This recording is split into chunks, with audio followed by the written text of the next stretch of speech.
Margaret Cook from Houston Advanced Research Center, and I believe she has a set of slides to share. So Margaret, whenever you're ready, feel free to share your screen and give your presentation. All right, can you see my slides? A little bit different style of presentation because I come from the academic community and we cannot get rid of our slides. It comes with the education, I think. So I'll stick to them. So first I want to start with what is climate mitigation? What am I going to be talking about here in this presentation? Well, what I mean by that is reducing greenhouse gases in the atmosphere. And the reason we want to do that is because greenhouse gases get trapped or trapped heat in the atmosphere. They make our planet warmer.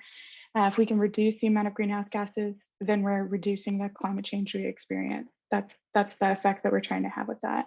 It's often compared to adaptation, where we're preparing for a changing climate, and we do need to do both. So why would we mitigate? Again, we want to reduce the impact of climate change, but it also gives us more time to adapt. That's why those things go hand in hand. We want to have that time because we already know that the planet is getting warmer now, and the more time that we have, the more time we have to be able to prepare, especially because climate change impacts, as the Rev just made very clear, people who are the most vulnerable, the most marginalized. It impacts them first and hardest.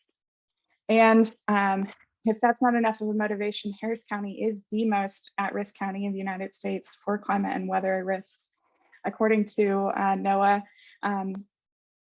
And that's because of flooding, tropical storms, hurricanes. We're at the height of those risks. And then we also get droughts and winter storms and other disasters on top of that. So the figure on the right is from our Houston Climate Impact Assessment. So this is our localized estimation of what we could expect from climate change in the future.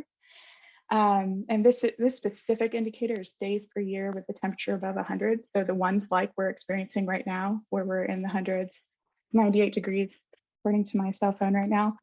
But those days like today. And we're, over here where our days are about in the 10 to 20s per year, right? As we get into the future towards 2100, and this is in many of our lifetimes, it might not be in everybody's lifetime, but this could be some of our lifetimes, at least the lifetime of maybe your grandchildren. So something we can expect. If we stay on a lower trajectory, we're down here still in the 10 to 20s, maybe up to 40. But in a higher climate change scenario where we're not mitigating for climate change, we might see up to 60 as this is the average line, or up to 120. That's a third of the year with days like today. So mitigation, why it's so important is it keeps us down here. So how would we mitigate? Well, we need to know where the greenhouse gases are coming from. That's us driving, shipping things, aviation, taking flights around the world, around the country, around Texas. That's the electricity that we use in our homes and our businesses, and also the natural gas that we use in our homes and our businesses, the products that we use and the food that we eat. And we can make mitigation changes on the personal level or the societal level. So what can you do in your life versus what can our neighborhoods, our cities, our counties, our states, and country do? So I made an asterisk here on personal, because what you can do in your personal life really depends on what your financial situation is, what your personal situation is, what your agency is, whether you're a renter or an owner, whether you have a disability. And I just want to make sure that as we go through this list of the changes that you can make, that you don't feel guilty because you're unable to make those changes just because of the status that you have in your life. Make the changes that are right for you, if you're able to, and encourage others to do the same. So I pulled this list together from the Intergovernmental Panel on Climate Change. That's the group of scientists that tell us how the climate is changing and tell us what they can do about it. And they have a policy summary where they go over some of these mitigation changes and some of the adaptation changes that we can make. And here's a bit of a summary of what they've told us that we can do. So we can save energy, we can drive less, use transportation more wisely generally. We can choose foods wisely, we can reduce our waste, and we can switch to renewables. Those are some of the main changes that we can make. So I'm going to go through some like tips that you could do, and then what we can think about what our society can do as well. So first of all, you can save energy. Burning fossil fuels produces greenhouse gases. We want to reduce the amount of fossil fuels that are burned. Most of our energy consumption is in cooling and heating or water heating. And then the rest is like our appliances, our lighting and TV and our media equipment. So the best things we can do are to set our AC temperatures higher, or at least put it on a schedule so that you're not cooling your home so much when you're not home. So you're at a comfortable temperature for you, a safe temperature for you, but still not overusing that cooling. You can also insulate your building better to make sure that it's not leaking. The more air conditioner that you're using to cool your home, the more energy that you're using, right? And if that cool air is actually getting outside of your home, not staying in your home, then you're wasting a whole lot of energy. So the more you can insulate your home, the better. Do make sure that you have checked the air quality in your home before you do that, because you can make your home insulated but unsafe. So make sure that you do that first.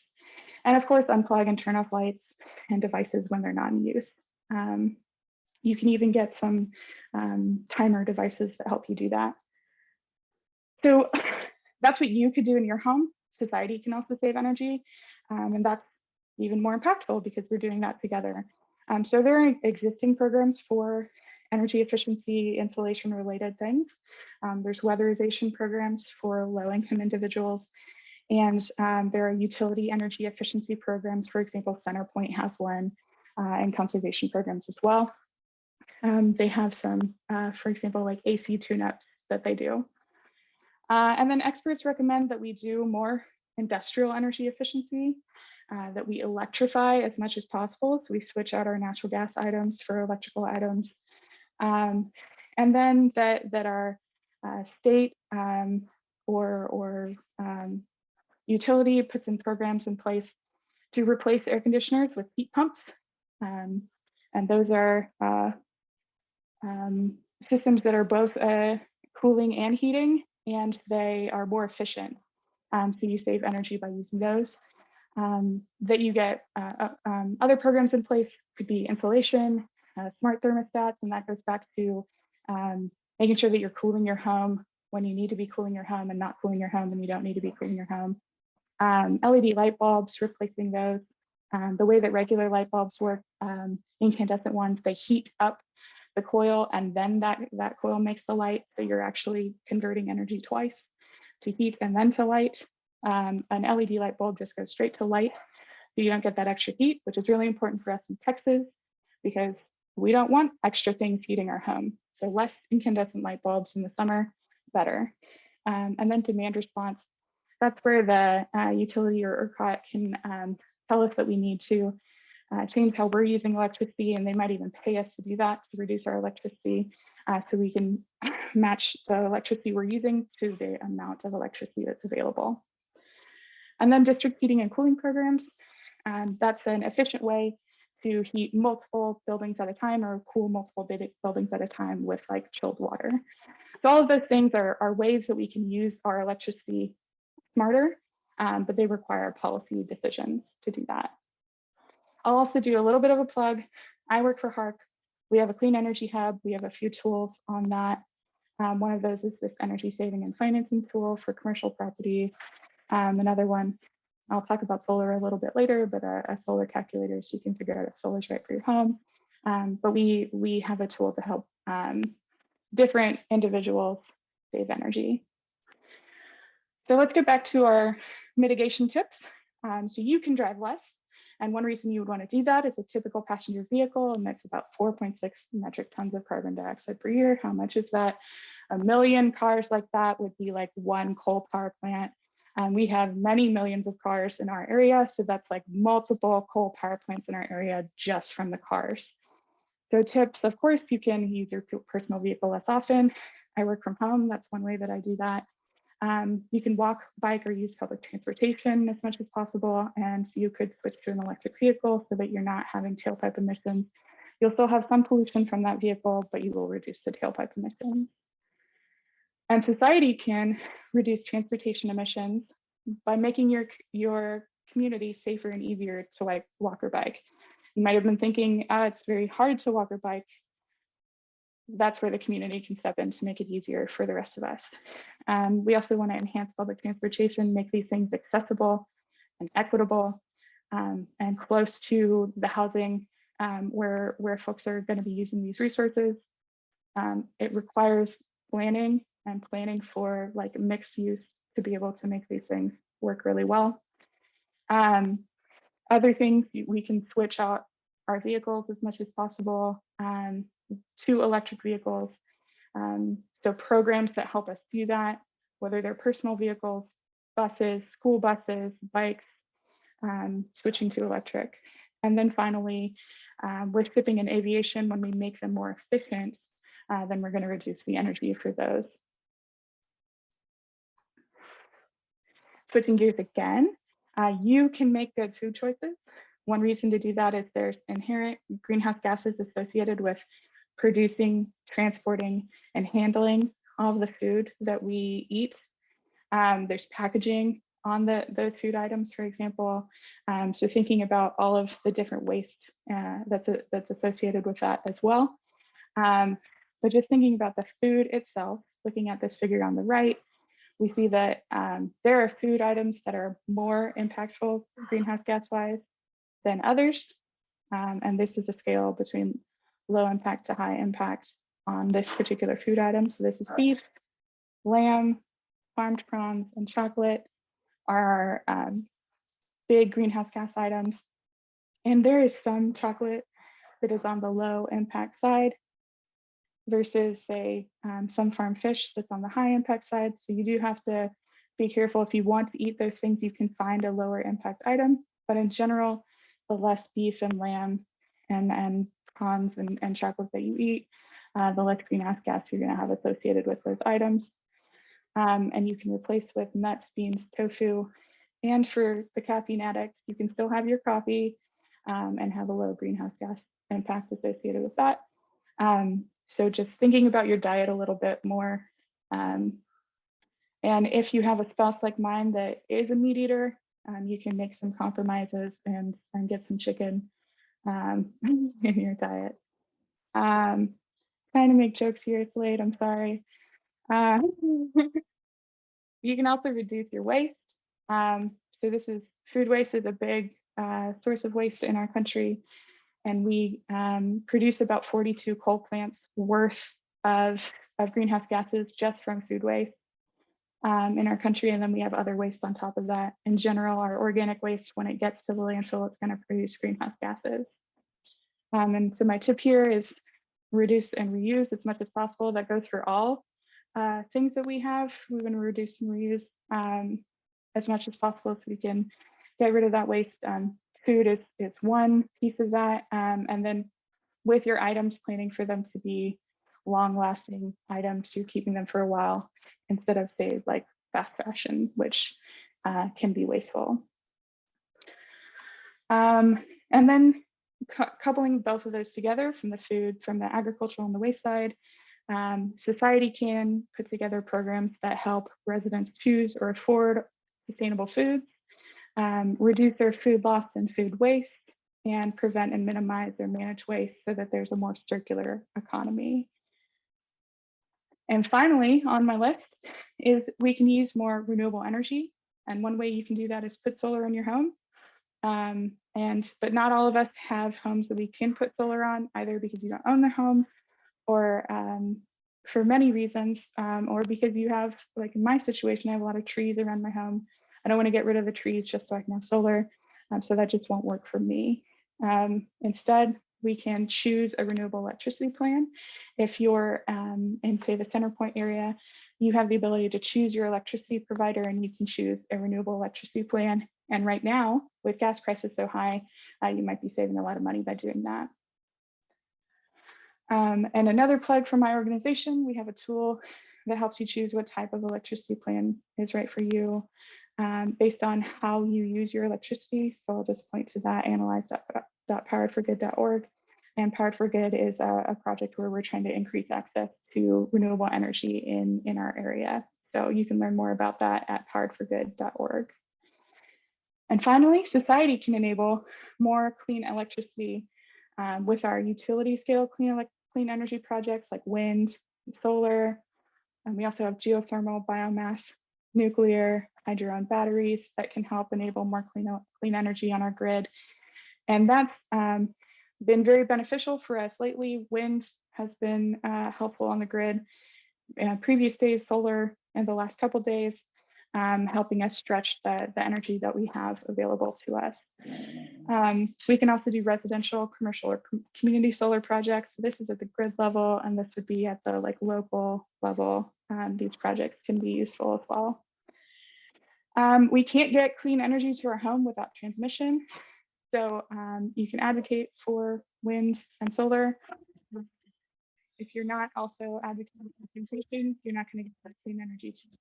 That's just I'm not pushing for that advocacy, but it's definitely needed if you want clean energy in your home. And if you want to use as much clean energy as possible, you can electrify to make sure that the renewable energy is used instead of fossil fuels. And I work for HARC. You can follow us at Facebook, LinkedIn, Instagram, and Twitter. And I will close out there. I think there's some comments in the, oh, thanks for putting the links in the chat.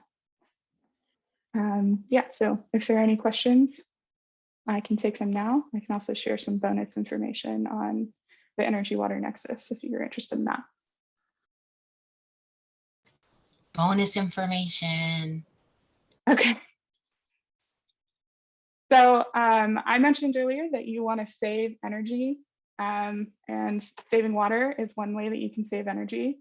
We use energy to pump, heat, treat, cool, and transport our water.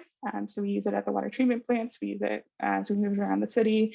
You even heat it in your home. So every time you use water, you're actually using energy. The more you save water, the more energy you save. So tips there are water saving tips.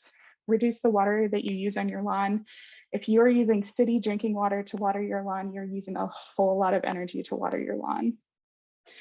Use water saving devices like WaterSense in your home. And then of course, watch for leaks. Again, that's city water that's been treated and pumped around the city. That's a whole lot of energy that you're wasting when you have a leak in your home as well.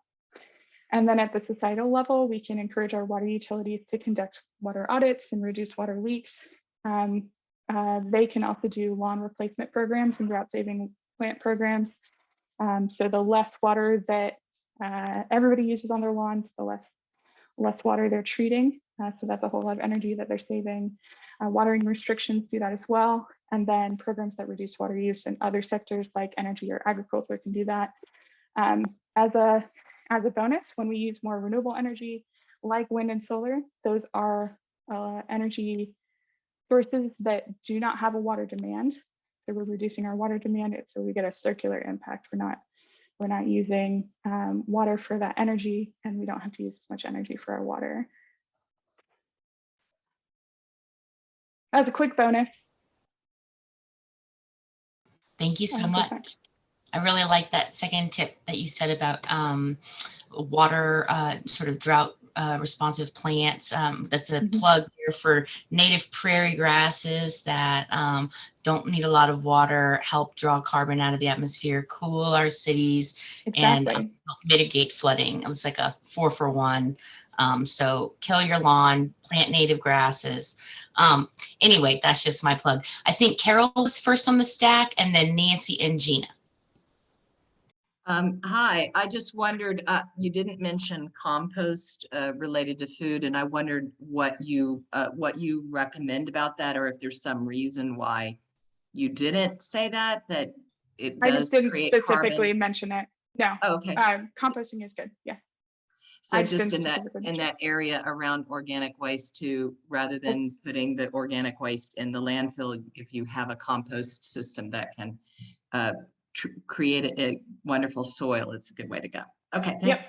Yes, reuse via compost is a great option. Thank you, Carol. Nancy, you're next.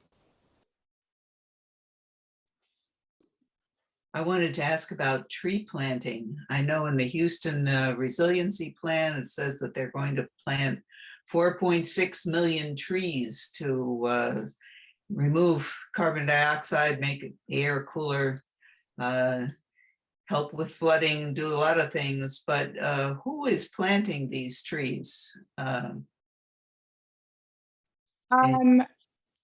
We should plant lots of trees, and actually we should not cut down the older trees is the biggest thing that we can do for trees.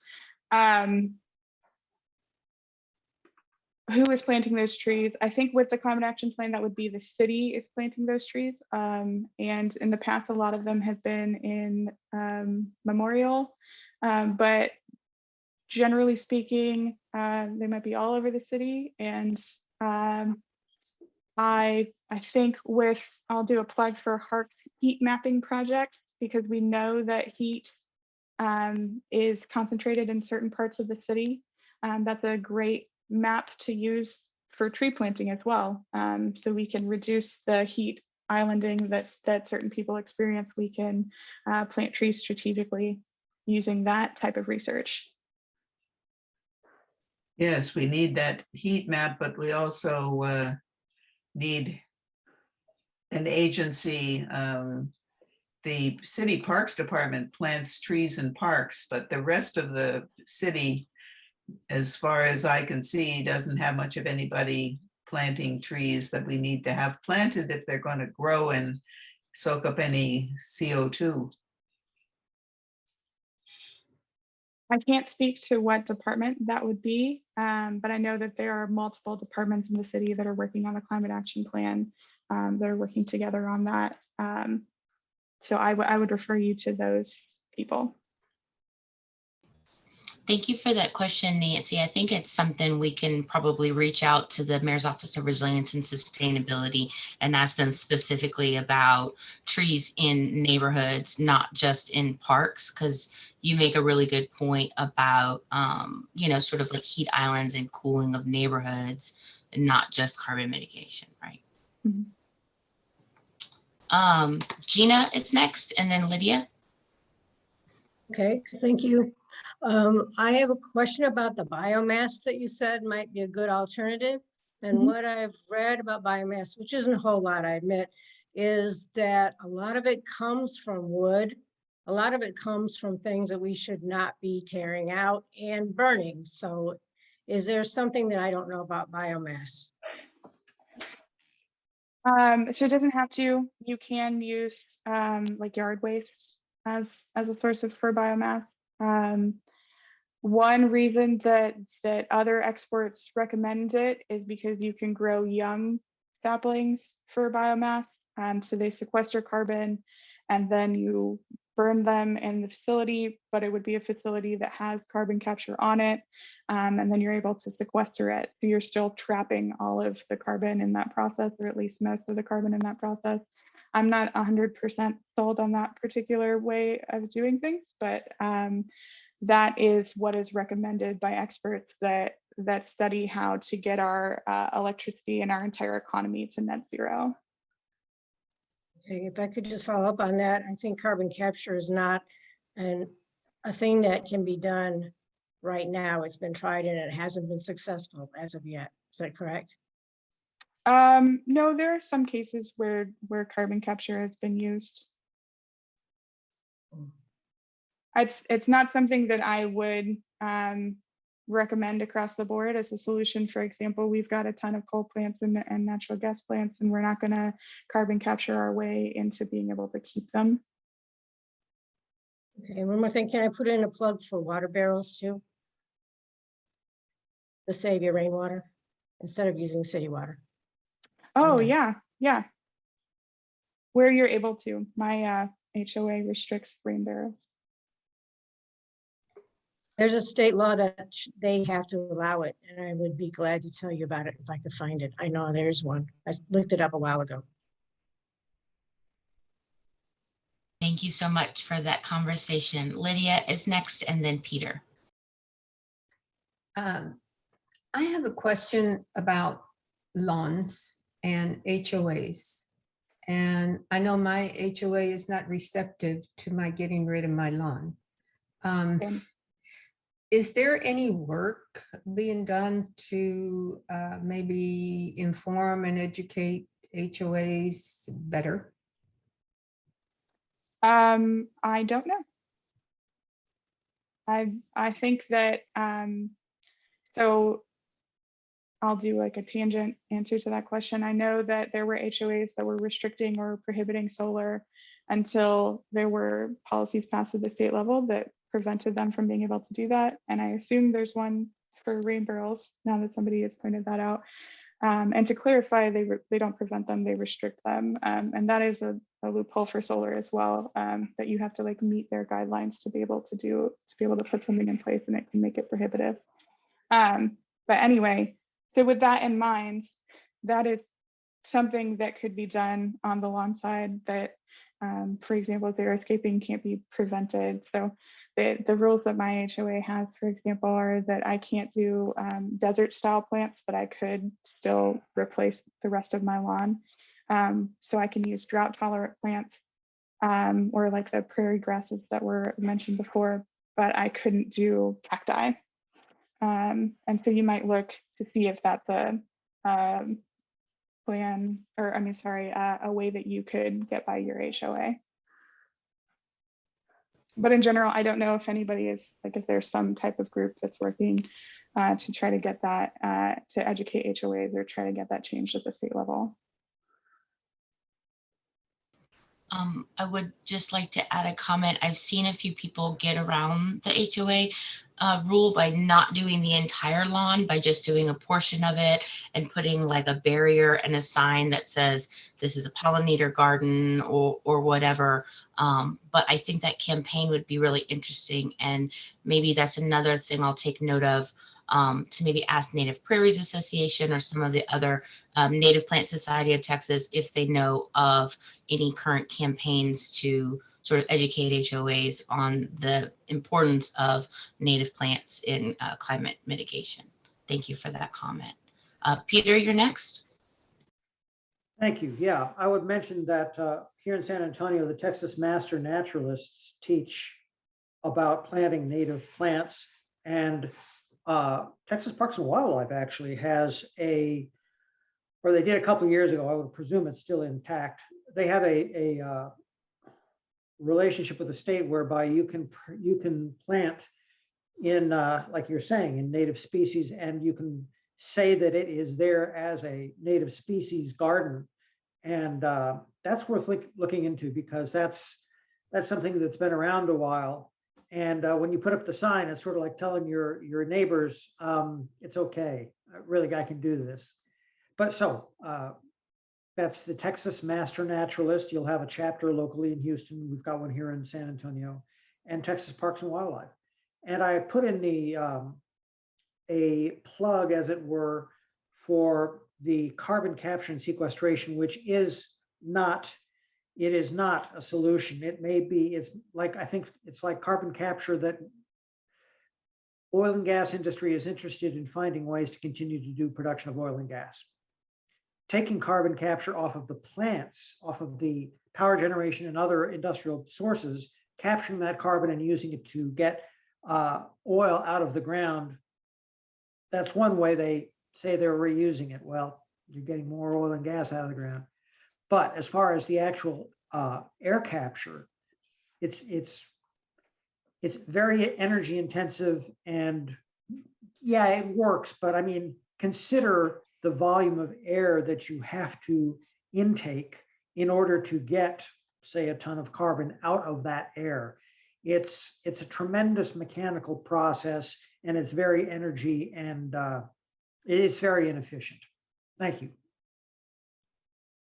I think you linked to direct air capture, which is slightly different from carbon capture.